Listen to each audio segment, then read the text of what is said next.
Hello everyone and welcome on my YouTube channel. Today I want to talk about the best 10 Formula 1 driver of all time. I mean it's very hard to pick 10 drivers only. I've made a list. There are some more that I would like to add, but I wanted to stick with 10. As always, please give me your feedback, give me your ideas, your ranking, debate why or not I should have had some drivers or remove some drivers of that ranking. But here we go, top 10 drivers, Formula 1 drivers of all time.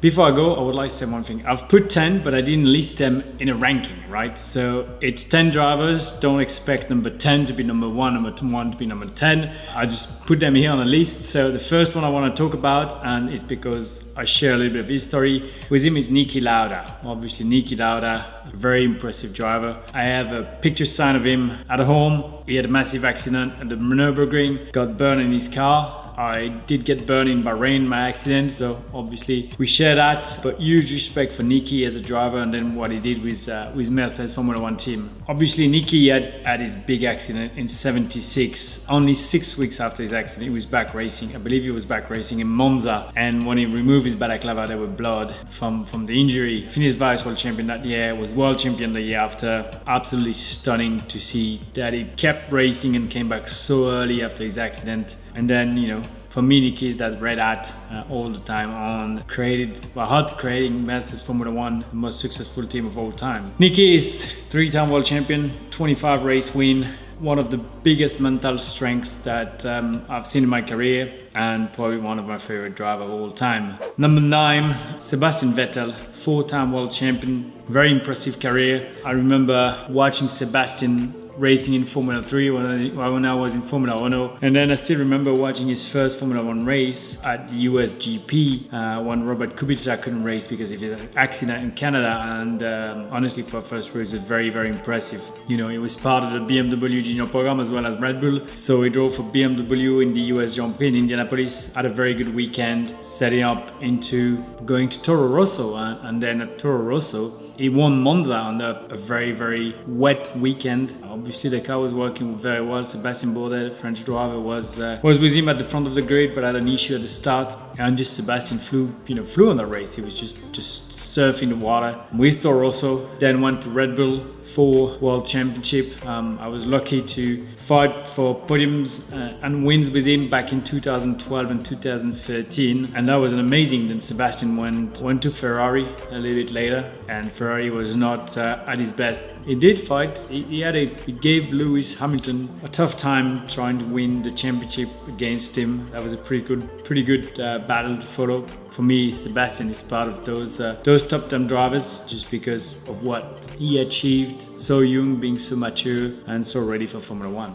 Next on the list is Stirling Moss. Even though Stirling Moss was never world champion, he's got 16 wins and 24 podiums. He was overshadowed by Juan Manuel Fangio, and his nickname is the champion with no crown. Stirling Moss was an absolute incredible driver, so fast, unlucky 4-time vice champion in 4 years in a row, 3 times behind Fangio. Such a gentleman. Even Mercedes released a car at his name, a car named after Stirling Moss. Yeah, just an incredible driver, but never was world champion. Next on the list is Jim Clark. Jim Clark is an absolute incredible driver. He's won 25 out of the 73 races he participated in, had to drop 28 times, was 2-time world champion in 1963 and 1965. He even went rallying and actually was at the Great Britain Rally, and he was super competitive. He was fighting there with the best rally drivers until he drifted off the track. But that shows how much skill Jim Clark had. I mean, that record of 25 wins out of 73 races, that is absolutely incredible driver that liked to drive Formula 1 rally car. Unfortunately, during a Formula 2 race in 1968 he had an accident and passed away, but for me I love the fact that he was driving wherever he could drive, and that's so cool to see. Next on the list is Jackie Stewart. Jackie is a Scottish driver, 3-time world champion, 27 wins, 43 podiums. He was one of the leaders of Formula 1 in the late 60s, early 70s. Once after the death of Jim Clark in 68, Jackie Stewart became the new British star of motorsport. Jackie Stewart raced 99 races, 43 podium, 27 win. He set a record that was then beaten by Alain Prost. But the crazy thing here is Jackie Stewart only raced 9 years in Formula 1, was two-time world champion, two-time vice world champion. That is absolutely incredible. Talking to Jackie still nowadays, he's passionate about racing. He understands that racing, he always wears that Scottish trousers so you can see him from far. I was lucky to share some good experience with him. 2013 Malaysia on the grid. He came to me and he told me one thing. He said, slowly catch the monkey. And that meant just build your race and go for it at the end. I finished 6th that race, that worked. Jackie built his own team at the end of 1999, Stewart Racing. I don't know if you remember, it was a full white car with the Scottish flag on the side. I remember Barrichello was driving for them and can't remember who was, Alan McNish I think was there. Won one race in 99 and then that team became Jaguar and then became Red Bull. So also one of the most successful team in history was built by Jackie Stewart. He showed me some of the car. I went once to his property, showed me some of the car that he kept out there, and that was pretty special.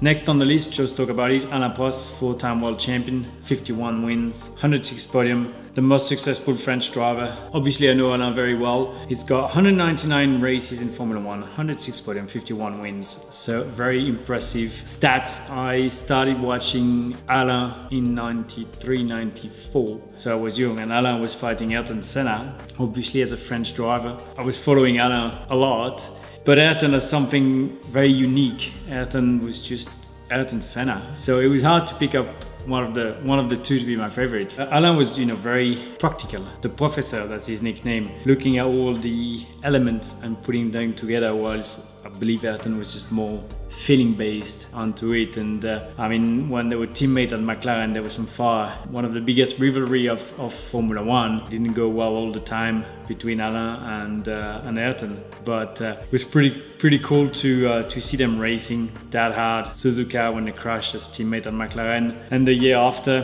when they crashed again for the World Championship. It was two finishing that stayed in history. Alain then retired for a year, came back and won again. So very impressive career from Alain. Such an amazing driver to get the chance to know. Next, Lewis Hamilton, 7-time world champion, one of the most successful driver, tie with Michael Schumacher. I won't go into the stats because Lewis is still racing. I believe he's still gonna win some races, but also a driver that I've got the chance to compete in. For me, one of the most impressive parts was Lewis when he came in 2007 with McLaren, teammate with Fernando Alonso, and everyone thought rightly so that Fernando was going, after being world champion with Renault, was going to be the one that was going to dominate the rookie. And straight away from the first start in Australia, you could see that Lewis was up there on the pace, being super, intelligent and fast, and almost was world champion there if it wasn't for a mistake in China at the pit entry, or some more. But obviously some other races where he could have scored points. But very, very impressive season. That year Kimi Räikkönen was world champion, and 2008 Lewis won his first world title, and then went to Mercedes when McLaren was still at the top. So everyone was thinking, why is he going to Mercedes and what's going to happen? And what a run at Mercedes. As I say, Mercedes Formula 1 is the most successful team in the history of Formula 1. Lewis is the most successful driver with Michael Schumacher. He's got the opportunity to become the first 8-time world champion. It was very close in 2021. Can still debate that it should have happened. Very impressive to see that career. So definitely a huge champion there.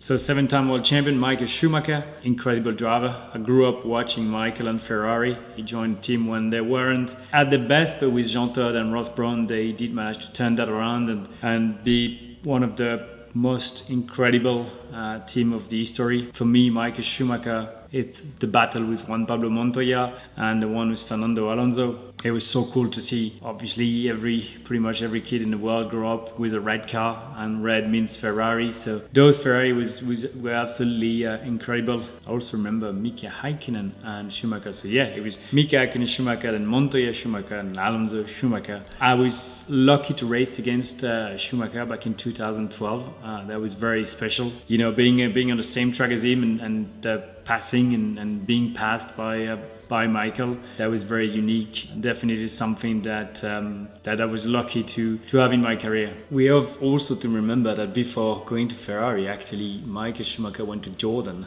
And his first weekend was the Belgium Grand Prix. He was absolutely stunning there. And then with Benetton, he was two-time world champion already, fighting with Ayrton. So yeah, I mean, if you look at it, Schumacher was Ayrton, Hakkinen, Montoya, Alonso. Then I got the chance to race him. That's absolutely incredible to think of that. I'm not good at looking back and looking at those stats, but no, I know it because we're doing the video together, and I'm quite excited about it. No, obviously, Ayrton Senna, three-time world champion, 41 wins, 80 podiums, drove for pretty much 10 years, 84, 94. If you look at the history of Ayrton, him driving on the rain in Monaco with a car that wasn't the best and just flying and being so good, to almost lapping everyone in Monaco in the race and crashing at the end because he kind of lost the focus. Three-time world champion with McLaren, then went with Williams to win a fourth world title, and fourth race of the season is Imola 94, probably the worst weekend of F1 history, with Roland Ratzenberger dying on Saturday in qualifying, and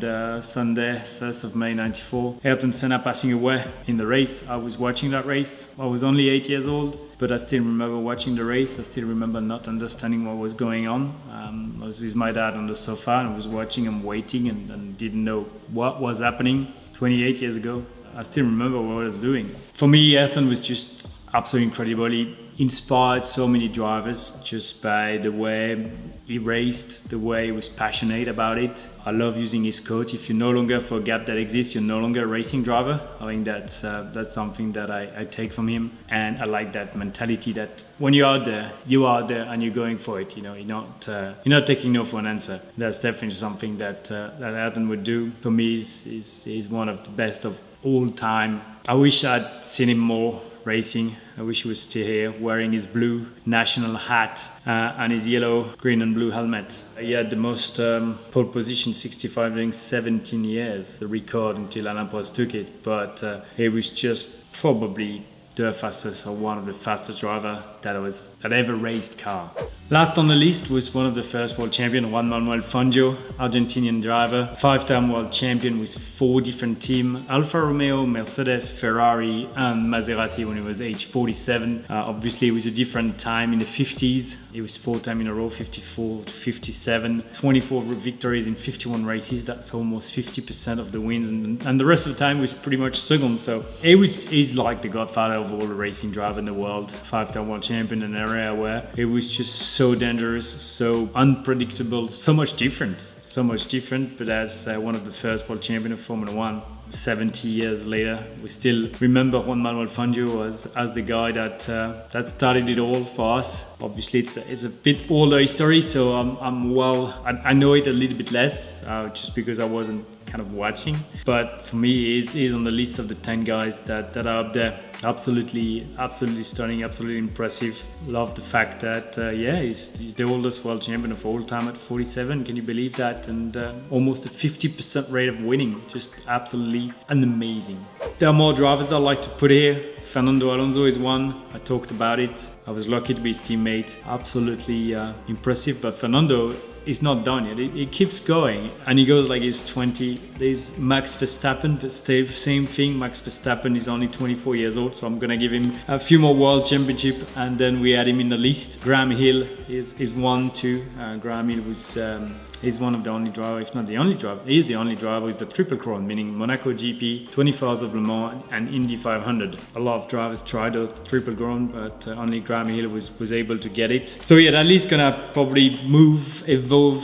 It's just gonna get bigger because it's impossible with the time to keep to 10. But we'll do a new one in some time. So please, as always, make sure that you like, you subscribe, you give me a comment, you give me your list, why, the pro and the cons. Who maybe should have had or removed. I don't think there's any to remove, but let me know if there are any.